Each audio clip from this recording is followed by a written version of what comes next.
A gente está quase aí chegando no finalzinho dessa nossa série, Fique Livre do Seu Mal, e tem sido muito especial relembrar princípios que a gente sempre tratou aqui na igreja, faz parte do DNA da nossa igreja, falar frequentemente sobre fé, sobre como o poder de Deus, ele é engatilhado, é ativado na nossa vida através da fé. Não sei porquê, agora foi.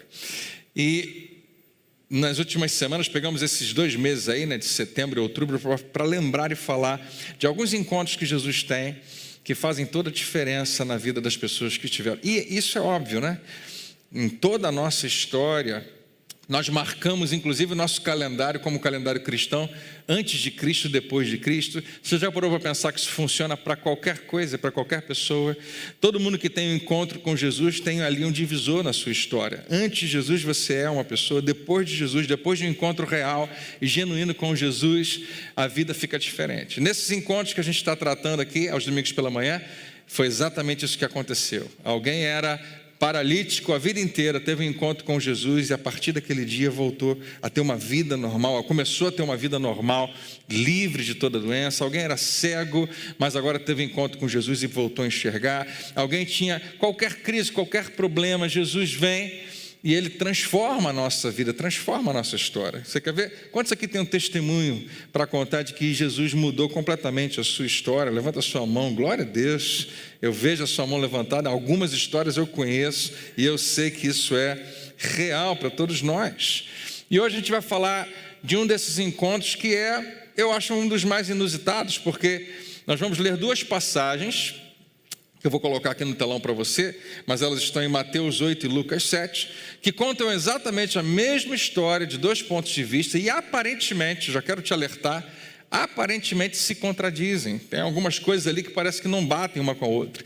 E eu quero mostrar para você justamente qual é o princípio que é ilustrado nesse, entre aspas, conflito. Mas você vai perceber que é o que há de mais importante hoje, que Deus quer colocar em nosso coração. Quem é você em Cristo Jesus? O que você realmente pode fazer porque você está nele?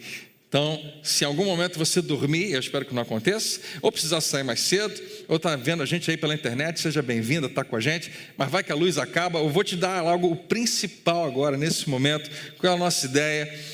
Nós acreditamos que Deus, em Cristo Jesus, nos deu autoridade. Você tem autoridade, ou em outras palavras, você foi autorizado a fazer algumas coisas em nome dele. E ele deixa isso bem claro.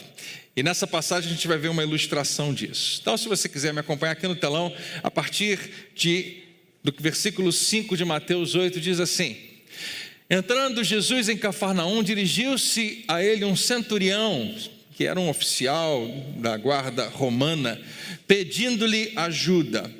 Então, esse encontro que esse homem vai ter com Jesus é para pedir ajuda, sendo que Jesus estava o tempo todo atendendo a nação de Israel. Só que esse cara é um romano, e os romanos eram os que estavam...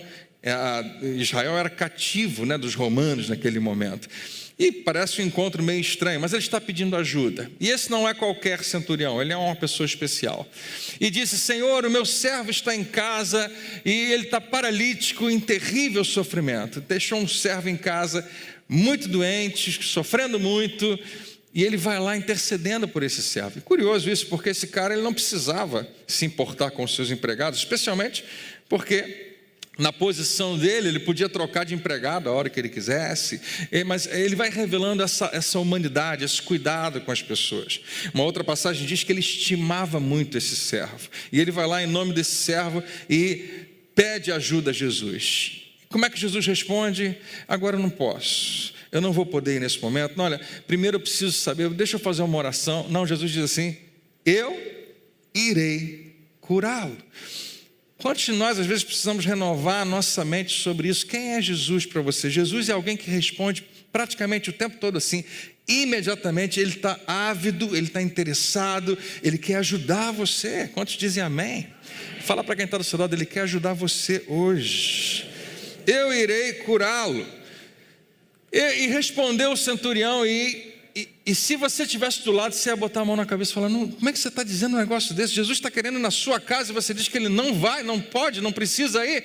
Senhor, não mereço receber-te debaixo do meu teto, mas dize apenas uma palavra e o meu servo será curado. Jesus, eu não sou digno de que você entre na minha casa. Você não me conhece, você não sabe da minha história, você não sabe quem eu sou, você não sabe tudo que eu já fiz.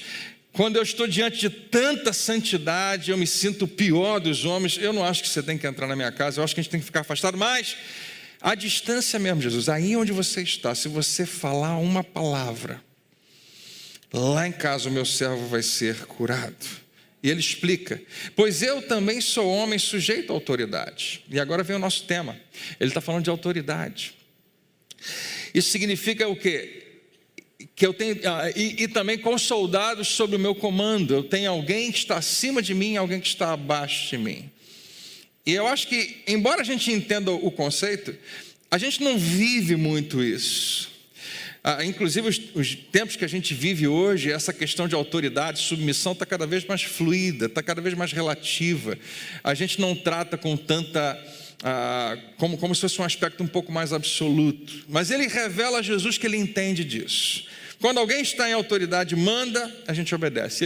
Ele explica, e eu digo a um vá, e ele vai. E ao outro venha, e ele vem. Eu digo ao meu servo, faça isso, e ele faz. Eu só disse, e ele vai lá e faz.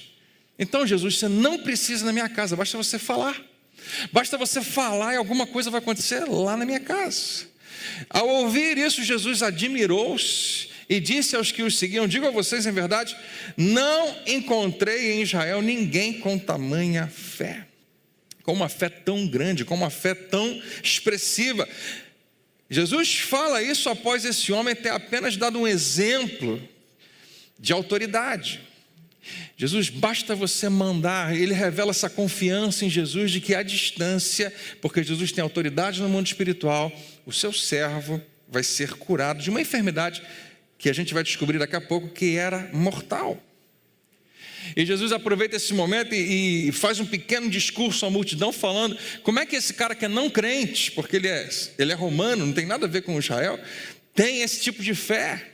E eles falam um pouco sobre isso. No final ele volta para o centurião e fala, então Jesus disse ao centurião, vai, ou vá, como você creu, vamos dizer bem alto, como você creu, assim acontecerá. E na mesma hora o seu servo foi curado. Glória a Deus. Eu assinalei uma palavrinha aqui, não sei se você viu essa palavra, não encontrei. Jesus está buscando alguma coisa. E agora ele traz essa expressão, não encontrei nem em Israel alguém com uma fé tão grande assim. Mas agora, sim, parece que ele encontrou alguém com uma fé imensa. Mesmíssima passagem em Lucas no capítulo 7 diz o seguinte, tendo terminado de dizer tudo isso ao povo, Jesus entrou em Cafarnaum, né? Exatamente como começa a outra história, para você não ter a menor dúvida, nós estamos contando a mesma história, não são dois centuriões em duas situações distintas, é a mesma pessoa. E Jesus entrou e ali estava o servo de um centurião doente e quase à morte, porque Lucas entende um pouquinho mais do assunto e traz detalhes, ele não estava apenas doente, estava quase à morte, a quem o seu senhor estimava muito. E ele ouviu falar de Jesus. Quem ouviu falar de Jesus? O centurião. E enviou-lhe alguns líderes religiosos dos judeus, pedindo-lhe que fosse curar o seu servo. Peraí, a gente estava lendo que ele foi falar com Jesus, mas Lucas está dizendo que não foi ele que foi falar com Jesus, ele mandou alguém representando ele, líderes religiosos, pedindo a cura do seu servo. E a história vai se desenvolvendo parecida. A partir de agora você vai ver, é bem igual. Jesus foi com eles e já estava perto de casa quando o centurião mandou amigos dizer, mais uma vez, mandou amigos dizerem a Jesus, Senhor, não te incomodes, pois não mereço receber-te debaixo do meu teto. Mesma história. Eu não sou digno, eu não mereço, por isso nem me considerei digno de ir ao teu encontro, mas dize uma palavra e o meu servo será curado. Se o senhor disser aí, meu servo vai ser curado aqui. Mais uma vez, pois eu também sou homem sujeito à autoridade. e com soldados sob o meu comando. E mais uma vez, a gente está lendo a mesma passagem dele exemplificando para Jesus: eu digo a um, vá, e ele vai, e ao outro, venha, e ele venha. Eu digo ao meu servo, faça isso, e ele faz. Em outras palavras, Jesus, é impressionante o que eu consigo fazer só falando. É impressionante que eu falo algumas coisas e certas coisas acontecem. É impressionante que eu abro a minha boca e mando alguma coisa e digo uma coisa e alguém vai lá e faz aquilo acontecer.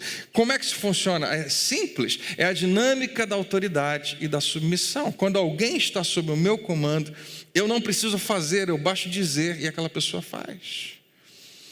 É como qualquer pessoa em qualquer governo faz. O rei está sentado no seu trono, ele quer tomar um suco de laranja, ele não sai do trono, vai até a cozinha e prepara, a não ser que ele queira. Em geral, ele só faz uma coisa, ele abre a boca, ele diz, eu quero. E a autoridade, e aqueles que estão debaixo daquela autoridade, simplesmente fazem aquilo acontecer. Esse homem está exemplificando um princípio que eu e você conhecemos, embora, mais uma vez, a gente não experimenta ele o tempo todo, mas ele é real. E ele fala para Jesus, Jesus, não é isso que é autoridade?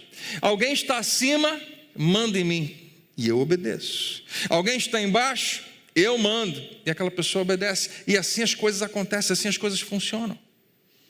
Assim como Roma e o imperador me dão autoridade para eu mandar nos meus soldados, eu acredito que você, Jesus, também recebeu de Deus autoridade sobre toda doença e enfermidade.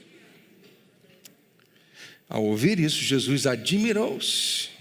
Você não vai encontrar muitos versículos, talvez 2 ou 3, onde Jesus fica espantado, admirado ou maravilhado. Admirou-se dele e, voltando-se para a multidão que o seguia, disse, eu digo que nem Israel, na terra do povo de Deus, com a história de Deus, com experiência com Deus, com um monte de milagres no decorrer da sua história, nem nesse Israel que eu estou pisando aqui e andando com vocês o tempo todo, eu encontrei tamanha fé. E mais uma vez eu chamo a atenção para a expressão, encontrei. Essa palavra é importante hoje. Jesus encontrou agora, naquele centurião, algo que ele estava procurando e não encontrava. Não encontrei em lugar nenhum, mas encontrei agora. Ele faz questão de expressar que ele estava à procura, ele estava à busca, mas agora achou.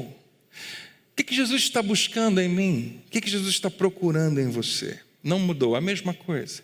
Ele está procurando uma expressão na sua vida que revela confiança nele. Ele está esperando que onde quer que você esteja na sua vida, seja você agora, você perceba uma dependência total de Deus, ou você perceba que a vida está tão boa que você nem precisa tanto dele, não importa. Ele quer que você expresse em algum momento, e em geral, são nos momentos de crise que isso acontece, mas ele quer que você expresse, eu confio em Deus, apesar de qualquer coisa, eu confio em ti, Jesus. E no final da história, mais uma vez, então os homens que haviam sido enviados voltaram para casa e encontraram o seu servo restabelecido, curado. Quantos creem que isso realmente aconteceu? O que a gente está vendo aqui? Quando esse homem é curado, nós estamos vendo a manifestação do poder de Deus, com certeza. Nós estamos vendo, uma dinâmica de fé em ação, esse é o assunto. Mas o que nós também estamos vendo nessa passagem das últimas semanas é a vontade de Deus em ação. É o que Deus quer. Para tirar qualquer dúvida, Deus queria e Ele quer que pessoas doentes fiquem curadas. Jesus expressa isso de todas as maneiras. Jesus, se você puder, se você quiser, você pode me curar. Eu quero. Eu vou na sua casa, eu vou lá, eu imponho as mãos, eu faço, chega aqui, vamos conversar, eu quero curar. O que nós estamos vendo é a vontade de Deus revelada para todo homem em todo tempo. Esse centurião, como eu disse a você, era um capitão de um exército romano, de uma tropa, possivelmente de 100 homens, daí o nome centurião, dizem que é exatamente por causa disso. O exército romano é talvez o mais temido e mais poderoso, não apenas daquele tempo, mas quase que de toda a história. Quando você lê a respeito do exército romano, era uma máquina incomparável. O que eles conseguiram fazer, você não encontra muitos paralelos. Era a destruição da qual ele era capaz, era incomparável. Um exemplo clássico é que Jesus ele consegue profetizar e prever a destruição de um templo indestrutível. O templo construído por Herodes, no tempo de Jesus, era indestrutível. E Jesus fala assim, não vai ficar pedra sobre pedra. E Jesus sabia pelo Espírito Santo, mas ninguém mais conseguia entender. Ele estava falando do poder que o Império Romano e o exército romano tinha. Era dali a alguns anos, dali a 40 anos aproximadamente, que mais uma daqueles levantes iria acontecer, Israel ia tentar tomar conta, e vem um general daqueles bem perigosos e destrói tudo, destrói o templo. Mas destruir o templo é uma coisa, Jesus falou que não ia ficar pedra sobre pedra, as pedras eram imensas, tinha pedra, e ainda tem lá as ruínas, quase do tamanho dessa plataforma, uma pedra. E a história vai nos contar que aqueles homens do exército romano carregaram todas aquelas pedras, jogaram vale abaixo. Quem poderia fazer isso? Somente a força. Esse era um ambiente no qual esse centurião estava envolvido, de extrema força, de extremo poder, de extrema disciplina. Com certeza, para ele fazer parte desse exército, tinha que ser muito disciplinado, e ele devia ser, porque não apenas ele fazia parte, ele galgou um degrau, ele já era agora um centurião, um capitão, foi promovido. E esses caras, eles, em geral, quando tem uma autoridade dessa, mesmo que seja só por 100 homens, mas não quaisquer homens do exército romano, eles teriam a tendência de não ligar muito para pessoas. Mas esse cara diz, a Bíblia diz que ele tinha um servo a quem ele estimava muito. E esse cara estava acamado, paralisado, sofrendo terrivelmente. E aqui vem um princípio que eu e você imediatamente conseguimos identificar na nossa vida. Quando você ama alguém, se importa com alguém, e aquela pessoa sofre, você também sofre. E às vezes dói, igual ou até mais, dependendo da pessoa. Eu já ouvi centenas de vezes alguns pais, algumas mães dizendo, eu queria que fosse comigo, porque não aguenta imaginar o sofrimento no seu filho. A gente não consegue suportar, às vezes, de ver o outro, a quem nós amamos, sofrendo. Essa é a impressão digital de Deus em nós, foi como Ele nos fez, bem parecidos com Ele. Só que Ele vai lá e resolve o problema, e Ele realmente vai no nosso lugar e sofre o nosso sofrimento, e vence a morte para sempre, por mim e por você. Mas aqui está impressa essa ideia. Alguém está sofrendo, e por isso eu também estou sofrendo. E esse homem ouve falar de Jesus, e a história sempre de mudança na vida de alguém começa aí, quando ouve falar de Jesus, e ficou sabendo que Jesus curava. E aí a gente tem agora essa dicotomia, essas duas expressões de como que esse encontro entre esse centurião e o Jesus da cura aconteceu. E a gente tem Mateus capítulo 8 e Lucas capítulo 7 falando aparentemente duas coisas distintas. Entrando Jesus em Cafarnaum, veio a ele, dirigiu-se a ele, encontrou-se com ele um centurião, pedindo-lhe ajuda. A gente leu. No entanto, quando Lucas vai escrever, fala que o centurião não foi até lá. E ele ouviu falar de Jesus e enviou-lhe alguns líderes religiosos dos judeus, pedindo-lhe que fosse curar o seu servo. E quando você vai lendo os dois textos, você vai ver que aparentemente, em Mateus, o centurião fala com Jesus. Mas em Lucas, a gente tem a revelação que ele nunca se encontra com Jesus. Ainda assim, ele fala com Jesus. De alguma maneira, ele consegue se comunicar e traduzir tanto as questões que ele vai trazer, como ele responde ao que Jesus faz. Foi uma coisa ou foi a outra? Ele foi até onde Jesus estava, ou ele mandou alguém ir até lá? A resposta é sim. As duas coisas. Na verdade, ele foi através de outra pessoa. Porque toda a história que nós estamos lendo hoje, todo esse episódio, gira em torno de um tema: autoridade. No máximo dois: fé e autoridade. E você vai perceber que sempre que a gente fala de autoridade, a gente está falando de autorização. Aliás, as duas palavras meio que se confundem, significam algo muito parecido. Quem tem autoridade é porque foi autorizado. Se você para porque o guarda de trânsito mandou você parar, você respeita quem autorizou ele, você respeita a autoridade que está sobre ele, não a pessoa dele. Porque se você for lá e mandar o carro parar, não vai funcionar, porque você é só mais um homem. Mas se você bota a roupa do guarda, você se apresenta como tal, todo mundo identifica, você foi imbuído de uma autoridade. Que se eu furar aquele sinal, se eu não parar, eu corro um risco de não você como guarda me punir, mas o governo que está acima de você, ao qual você representa. Então, você tem autorização delegada a você para você mandar. No caso aqui, esse é o tema. Mateus diz então que o centurião foi até onde Jesus estava, mas Lucas diz que ele manda representantes para falar com Jesus. Será que os dois estão certos? Certamente que sim. Será que o centurião falou com Jesus? Sim, porque aqueles religiosos, anciãos, vieram representando e falando as suas palavras. Em outras palavras, eles vieram em nome dele. O centurião pede que alguém vá em nome dele e fale as palavras que ele falaria. E é isso que o texto está trazendo para mim e para você. O que está por trás de tudo que a gente está conversando é esse princípio. E eu creio que nessa manhã Deus quer que a gente enxergue isso mais do que nunca, porque Ele, Deus, também nos delegou autoridade. Ele também nos autorizou. Leia a sua Bíblia, você vai descobrir que tem várias situações quando alguém está falando em nome do Senhor, o que é registrado lá é como se o próprio Deus tivesse falado. Algumas passagens vão dizer isso, especialmente quando há um registro de palavras proféticas. Você vai ver várias vezes, o Senhor disse isso ou aquilo. Mas aí você vai em outro registro daquela mesma situação, do mesmo episódio, e você vai ver que foi um homem ou uma mulher, ungido, cheio do Espírito, que vai dizer, assim diz o Senhor. E quando você coloca um do lado do outro, você pergunta, foi Deus que falou diretamente? Ou foi alguém que ele usou para falar? Foi alguém que falou em nome de Deus, e é como se Deus tivesse falado. Quando eu ou você nos levantamos em fé, vestimos a armadura de Deus, com a espada do Espírito e falamos no nome, na autoridade do nome de Jesus, não tenha dúvida, o inimigo foge de você. E não é porque ele vê você, ele não tem medo de você, é porque ele vê alguém em você. Ele consegue, no mundo espiritual, perceber quem enviou você, em nome de quem você está ali, e você está em Cristo.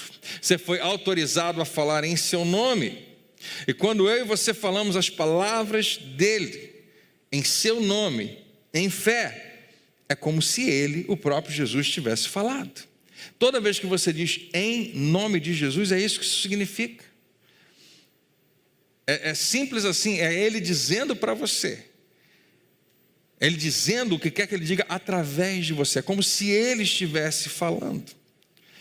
Esse centurião fez isso, ele autorizou outros homens a falarem em seu nome. O que aconteceu foi que ele, o centurião, falou através daquelas pessoas. Você entende o princípio? A gente, como eu disse, não pensa muito a respeito dele, a gente simplesmente vive nele. Se você, é alguém com quem eu tenho bastante intimidade, eu chego para você e falo, vai lá não sei aonde, por favor, e fala isso assim, assim, assim, assado. Você vai lá em meu nome. E a pessoa que ouvir, vai ouvir na autoridade do meu nome. Vai olhar para você e falar, mas é você que está pedindo? Não, eu estou aqui em nome do André. E porque a pessoa reconhece que a gente realmente tem uma ligação, ela respeita. Mas quem está falando sou eu, através de você. Quem está entendendo? Diga amém. Por que isso é tão importante? Porque Deus usa esse princípio o tempo todo.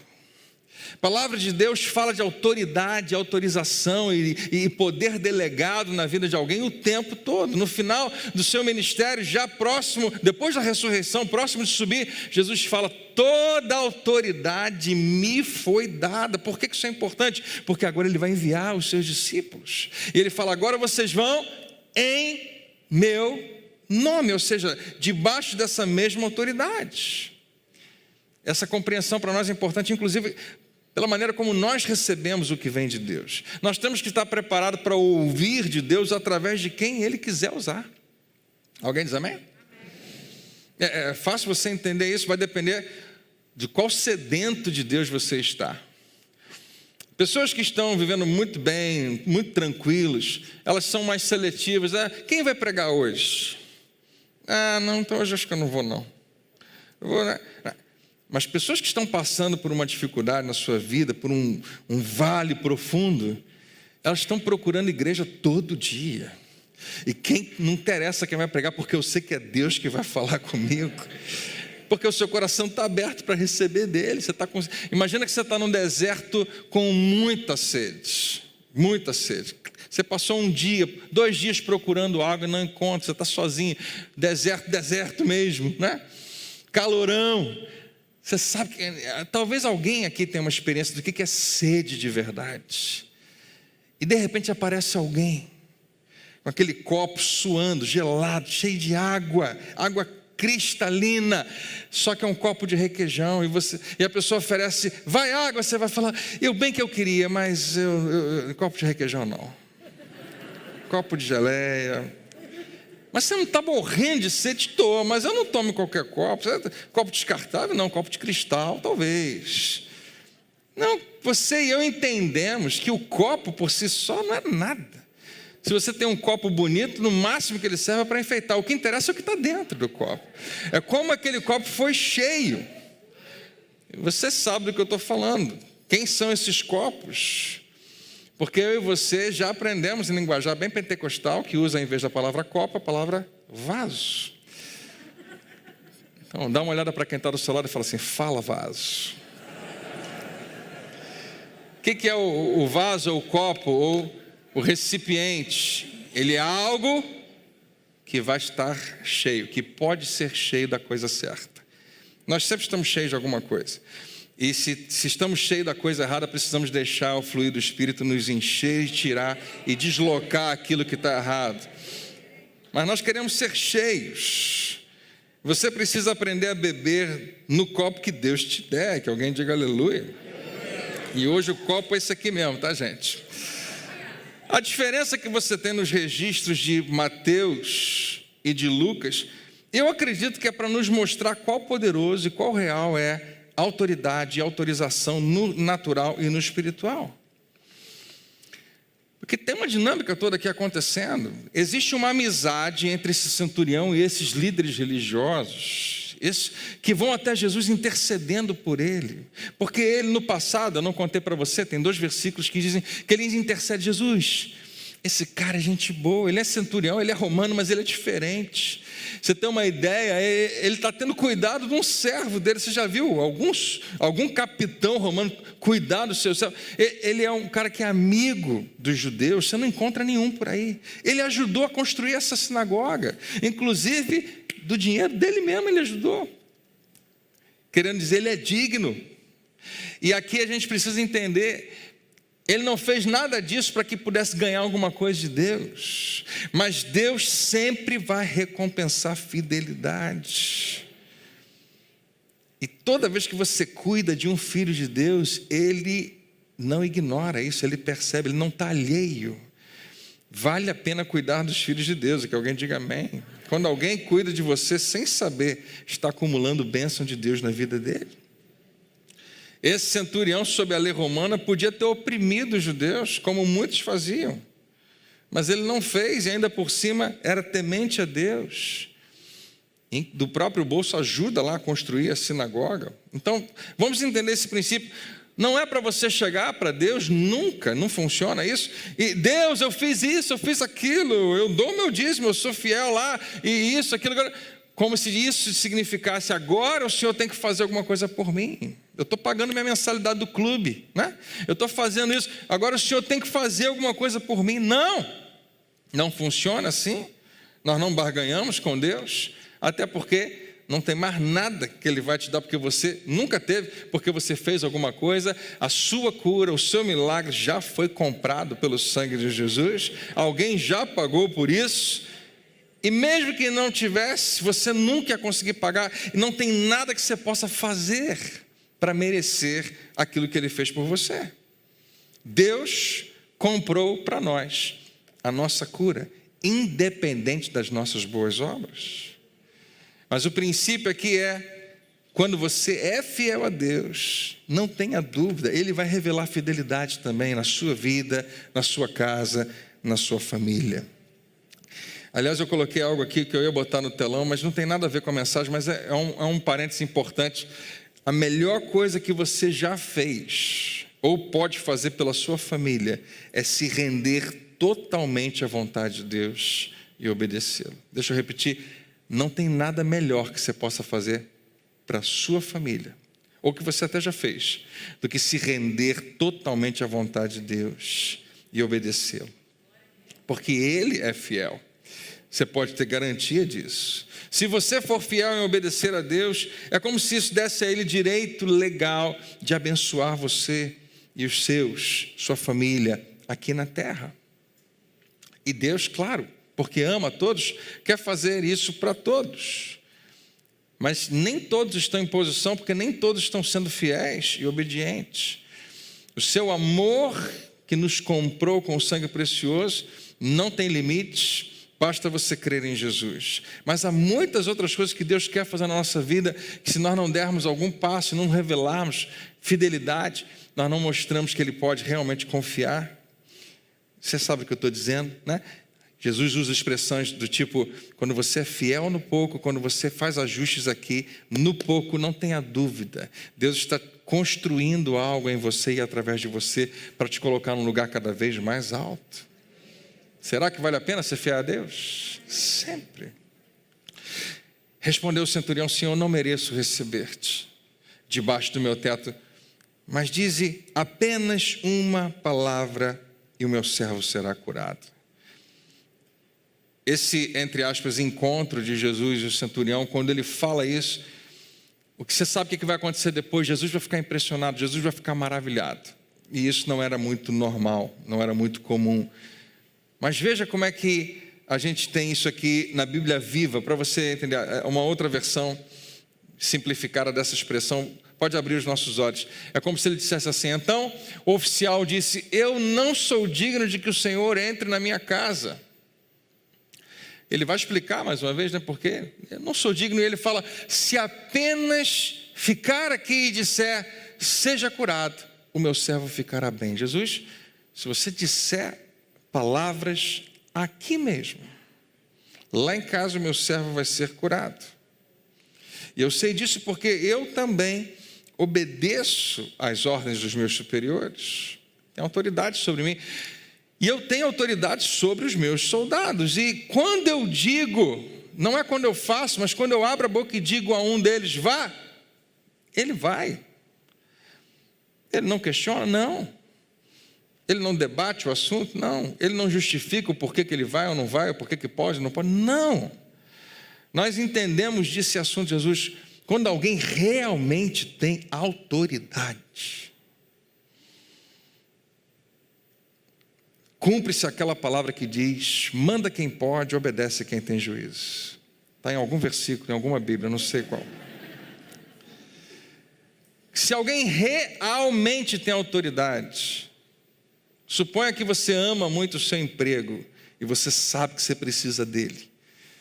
E você está no telefone com a sua namorada, conversando qualquer coisa, e o seu chefe entra na sala e ele fala, preciso falar com você agora.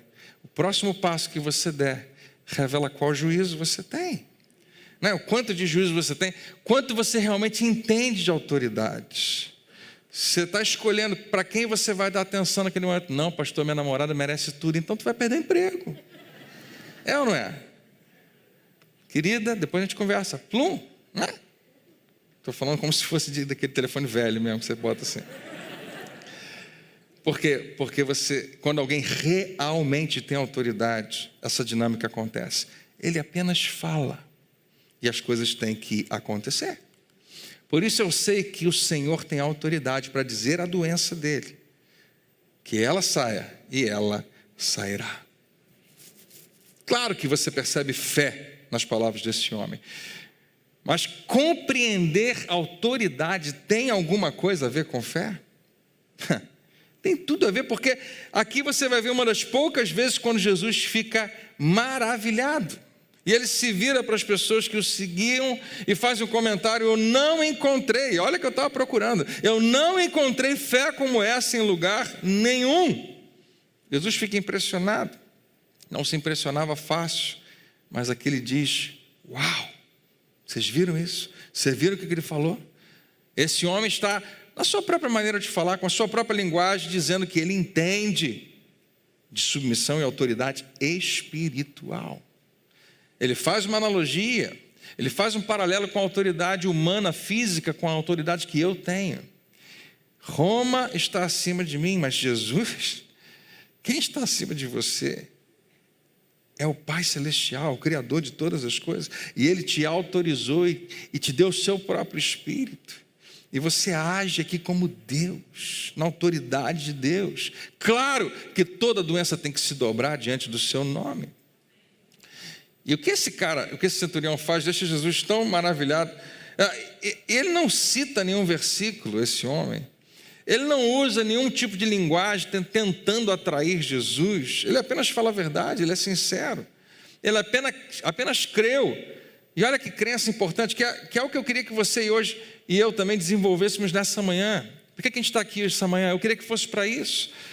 Para a gente acreditar que da mesma maneira que um general tem autoridade sobre mim, e eu tenho autoridade sobre os meus soldados, Jesus tem autoridade sobre doenças e enfermidades.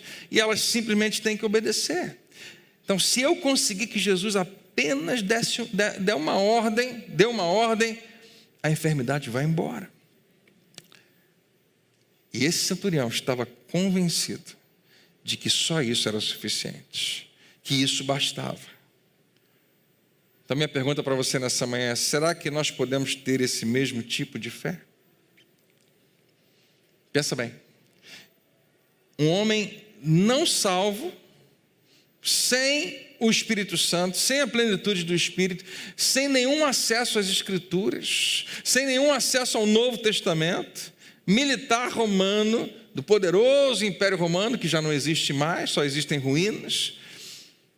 Se ele pôde ter esse tipo e essa qualidade de fé, claro que nós também, lavados pelo sangue de Jesus, cheios do Espírito Santo, com autoridade e autorização para usar o nome de Jesus, nós também podemos ter esse tipo de fé. E reconhecer que há autoridade no nome de Jesus. Nesse nome, toda doença tem que ir embora. Paulo, escrevendo a respeito de Jesus, fala que Deus lhe deu um nome acima de todo nome. Não importa o nome que você vai pronunciar, tem que se dobrar ao nome de Jesus, para que no céu, debaixo da terra e na terra, em todo lugar, todo joelho se dobre ao nome de Jesus. Porque esse homem está revelando ali um profundo respeito. Quando ele fala, eu não sou digno, ele não está usando de falsa humildade. Em geral, quando a gente fala, eu não sou digno, às vezes a gente acha que é. Não. Ele não está dando carteirada, né? Eu sou centurião, Jesus. Não. Ele está realmente acreditando. Ele acreditava no Deus dos judeus, mas não, ele mesmo não era judeu. Na verdade, a sua história devia ser bem complicada, como a de algumas pessoas que você conhece, talvez a sua. Uma vida difícil. Deve ter mandado matar muita gente, deve ter matado a muitos. Deve ter tido muito sangue nas suas mãos, deve ter visto muita coisa ruim, deve ter feito muita coisa errada, não se sentia nem um pouco espiritual para estar na presença de Jesus. Mas ele tinha humildade, era sincero e revelou confiança em Deus. E esse é o tipo de gente que recebe de Deus. Não os perfeitos que fazem tudo certinho e acham que merecem alguma coisa. Mas aqueles que, apesar do que a vida fez com você, ou do que você está fazendo com a vida, chega um determinado momento que você acorda. E sim, a gente não sabe a continuação da história desse homem, mas quem sabe, a gente vai encontrar com ele lá no céu, e vai saber, né, que momentos como esse podem ser determinantes e significativos na vida de alguém. Momentos em que você tem um encontro com Jesus e as coisas mudam, e quem sabe apenas começaram a mudar, porque muita coisa ainda vai mudar. Mas esse homem está nos ensinando mais uma vez hoje que a sua fé não é baseada no que eu estou vendo ou no que eu estou sentindo. Algumas pessoas se encontraram com Jesus e pediram para ver alguma coisa, pediram para sentir alguma coisa, pediram para Jesus mostrar, revelar, provar que ele era mesmo Filho de Deus, ungido pelo Espírito, e em geral não conseguiam nada de Jesus. Se você é o Filho de Deus mesmo, prova para a gente, mostra, qual o sinal que você vai dar, o que você vai fazer? Ninguém ganhava nada dele, mas as pessoas que se apresentavam em humildade e revelando confiança, fé, crença nele. Fé não é baseada no que você vê, não é baseada no que você sente. Se você precisa ver, se você precisa sentir, você nem começou a andar em fé. Fé é certeza de coisas que se esperam, convicção de fatos que não se veem. E o convite do Novo Testamento é andar por fé e não por vista. Você está querendo ver primeiro, sentir primeiro, você está se recusando a andar pela fé. Mas aqui está hoje, nessa manhã, um homem que crê antes de ver, antes de sentir qualquer coisa, antes de ouvir qualquer boa notícia. Tudo o que ele quer é que Jesus levante a sua voz e dê um comando. O que você vai falar, Jesus? O que você disser vai acontecer. E se fosse você? Você tem uma necessidade, você está intercedendo por alguém que está à morte. Jesus, me ajuda. Eu vou na sua casa. Quem ia negar? Não precisa. Não, claro, vamos lá em casa, Jesus. Eu não sei o que tem lá em casa, mas o que tiver, tudo é teu. Mas esse homem não fez isso. André, mas seria tão bom se Jesus fosse na minha casa, se eu pudesse vê-lo, se eu pudesse senti-lo, se eu pudesse perceber a mão dele tocando na minha cabeça. Deixa eu te falar, eu concordo com você que isso é maravilhoso, mas isso já não exige tanta fé assim. Você está vendo e sentindo tudo. E fé é o que agrada a Deus. Deixa eu repetir, se você está querendo sentir alguma coisa, você está se recusando a andar pela fé. Eu conheço muitas pessoas que querem ver o sobrenatural, querem ver o espetacular de Deus, e muitas vezes estão perdendo o real sobrenatural todo dia na sua vida.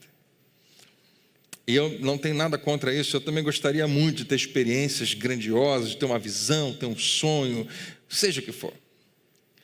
Mas eu tenho que ser cuidadoso, porque Deus está comigo, com você, caminhando para que a gente cada vez mais cresça em conhecê-lo e crer e confiar nele sem ver nada, sem sentir nada. Se você precisa sentir, existe essa febre já antiga, especialmente no meio dos jovens, uma expressão que a gente gosta muito de dizer e precisa ser cuidadoso com ela, de sentir a presença de Deus.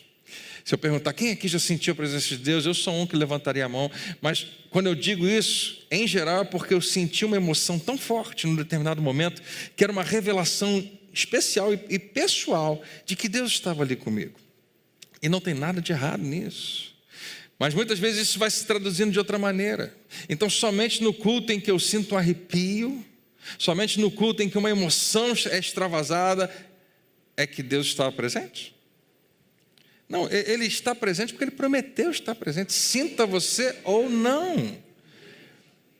Então cuidado para a gente não entrar nesse trilho, né? E acreditar que são as nossas sensações, os sentimentos que vão revelar a presença, o amor, a bondade e o poder de Deus. Na verdade, Ele ama você com amor infinito. Se você pudesse sentir um pouquinho da grandeza desse amor, você não ia conseguir ficar mais de pé. E você não ia ter a menor dúvida, é a presença de Deus. Mas enquanto a gente decidir que é isso que vai dominar, é triste porque a gente tem uma quantidade gigantesca de crentes que é dirigido por isso. Mas não você. Decida na sua vida, Senhor, eu vou ficar com o que a Tua palavra diz, eu vou apenas crer e confiar em Ti. E se eu não sentir nada, eu vou continuar crendo. E se eu não ouvir nada, se eu não ouvir nada, eu vou continuar crendo, porque a Tua palavra diz para mim. E a Tua palavra está me dizendo hoje que em Cristo Jesus eu tenho autoridade. Durante todo o ministério de Jesus foram, eu não sei quantas vezes, tem registro de muitas, mas deve ter sido muito mais, em que Ele chegou para alguém e declarou uma libertação. Você está livre. fique livre, esteja livre. Frequentemente ele falava para os paralíticos, levanta e anda. O que isso significava? Você está livre.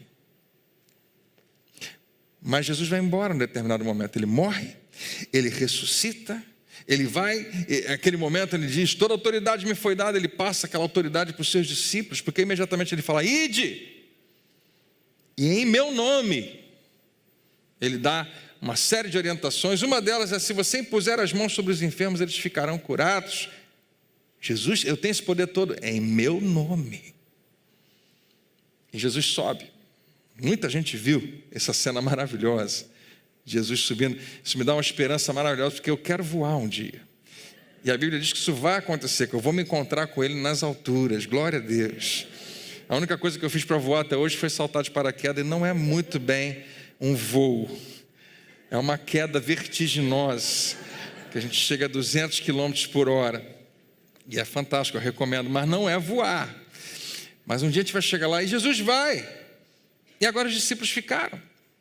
Isso acontece em Atos no capítulo 1, em Atos no capítulo 2, o Espírito Santo vem sobre a igreja. E agora eles têm toda a autoridade. E agora o preenchimento do Espírito Santo, em Atos capítulo 3. Um homem paralítico está no caminho de Pedro e João. Pedro olha para ele. Ele está pedindo esmola. Dinheirinho está bom para mim. Eu não tenho prata nem ouro, mas o que eu tenho eu te dou. Mas eu tenho uma coisa. O que ele tem? O que Pedro tem? O que Pedro possui que ele quer dar àquele homem? Ele tem o que foi dado a ele. Ele tem autoridade. Quando Pedro olha para aquele homem paralítico, agora ele está representando o próprio Jesus. Ele não está olhando só para um homem pedindo esmola, ele está olhando para a paralisia que está literalmente roubando a vida dele. Eu tenho algo, eu tenho autoridade sobre essa enfermidade. O que você acha? Vamos lá? O homem ficou olhando para Pedro. Em nome de Jesus, e essa é a parte mais importante. Jesus não está mais ali presente, mas os seus discípulos, o seu corpo, aqueles que são de Cristo, podem abrir a boca e têm autoridade do seu nome para dizer, em nome de Jesus, e usar as mesmas palavras que ele usava, levanta e anda, seja livre. A Bíblia diz que o homem deu um salto, foi livre. Quantos creem que milagres acontecem? Aconteciam e acontecem até hoje, né? Aquele homem e o salto, e todo mundo fica impressionado. O cara era famoso por ser paralítico, ele não passou a vida inteira fingindo ser. Ele era, e agora ele está curado. Todo mundo fala, só pode ter sido um milagre, só pode ter... Mas Jesus não morreu, mas ele não foi embora, ninguém sabe onde ele está. Não tem gente que diz que o corpo dele foi escondido. Como é que isso está acontecendo? São aqueles dois caras ali, Pedro e João. Pega eles, levanta ele, Pedro. E são deuses na terra. E Pedro, parou tudo, para aí, gente. Vocês estão olhando para a gente como se a gente tivesse feito isso? E Pedro dá o discurso que eu e você temos que lembrar hoje. Foi o poder que há no nome de Jesus.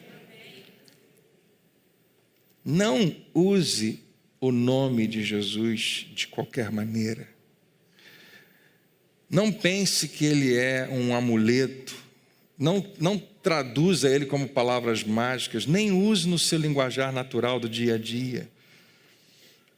Eu não tenho a menor crise se você já falou só Jesus na causa, mas eu não falo mais, nada parecido com isso. Eu acho que a gente precisa, aos poucos, colocar esse nome no lugar mais alto da nossa vida, ter uma reverência tal por ele, que quando a gente abrir a boca e declarar esse nome, alguma coisa vai acontecer. Aquele centurião disse, é impressionante, Jesus, como só quando eu falo, coisas acontecem. E se você disser, coisas vão acontecer no espiritual. Queridos irmãos, irmãs, filhos de Deus, cheios da autoridade do nome de Jesus, quando você abre a sua boca em fé, coisas vão acontecer. E é o que eu quero fazer com você nesse momento.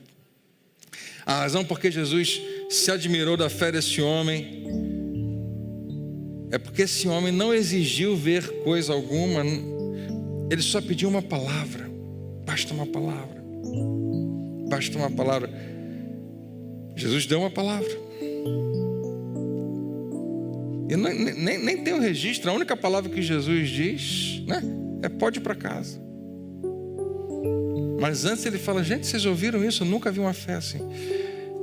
Será que Jesus ainda ficaria impressionado? Eu acho que sim, porque ele é o mesmo ontem e hoje e eternamente. Se hoje você revelar essa mesma qualidade de fé que diz, não importa qualquer circunstância, Jesus, eu sei que o teu nome tem autoridade nesse mundo, que todo joelho tem que se dobrar diante do nome de Jesus. Não é curioso? Agora um pouco menos, mas alguns anos atrás a gente tinha uma reverência tão grande por certas palavras. A palavra câncer, a gente tinha medo até de colocar nos lábios. Quando alguém falava que alguém tinha câncer, falava, a pessoa até, você sabe, né? Aquela doença. Eu prefiro nem falar. Olha o tamanho da reverência por um nome.